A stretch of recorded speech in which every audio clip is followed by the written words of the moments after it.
હા, અહીંના બાજુ લોકસભાના સાંસદ ધવલભાઈ પટેલ એમણે થોડા દિવસ પહેલાં 2 દિવસ પહેલાં એમણે એવું કીધું કે ચૈતર વસાવા આદિવાસી સમાજને ગુમરાહ કરે છે. પણ ડેડિયાપાડામાં વડાપ્રધાન શ્રીની સભામાં 500 કરોડ રૂપિયા આદિજાતિમાંથી ખર્ચો થયો, પબ્લિક ભેગી ના થઈ, એની તકલીફ આ ભાઈને પડી છે.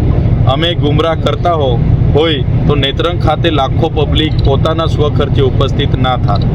બીજું કે એ બધા પાર્ટીના બોલતા પોપટ છે, એમને ના બોલે તો પાર્ટી બીજી વખત ટિકિટ આપે એવું નથી. અને એ લોકો કૃપા ગુણથી સાંસદ બન્યા છે. અમારા જેવા પોતાના દમથી લડવાવાળા લોકો નથી. એમને તો એમના વડાપ્રધાનના ચહેરાથી અને કમળના છાપથી જીતવું છે અને પાર્ટીના ગુલામ બનીને કામ કરવું છે. આજે આદિવાસી ઉચ્ચ અભ્યાસ કરતા વિદ્યાર્થીઓની સ્કોલરશિપ બંધ કરી દીધી, કેમ બોલ્યા નથી? આજે ખોટા આદિવાસીઓને એસટીના દાખલાઓ આપવામાં આવે છે, કેમ બોલતા નથી? આજે અનુસૂચિ 5 30 વર્ષનું એમનું શાસન છે, અનુસૂચિ 5 લાગુ નથી, પૈસા 1 લાગુ નથી.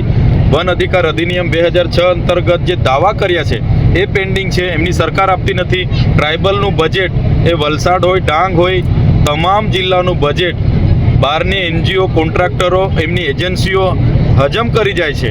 અને આજે મનરેગામાં એટલા બધા કૌભાંડો થાય છે, કેમ બોલતા નથી? એટલે આ તો માત્ર ને માત્ર રાજનીતિ કરવા માટેના વ્યક્તિઓ છે. જનતા એમને ઓળખી ગઈ છે, એટલે હવે એમનું કંઈ ચાલવાનું નથી. આવનારા દિવસોમાં પૂરા ટ્રાઇબલ બેલ્ટમાં પરિવર્તન આવવાનું છે અને આમ આદમી પાર્ટી સારા એવા માર્જિનથી તાલુકાઓ અને જિલ્લા પંચાયતોમાં પોતાની સત્તા બનાવવાની છે.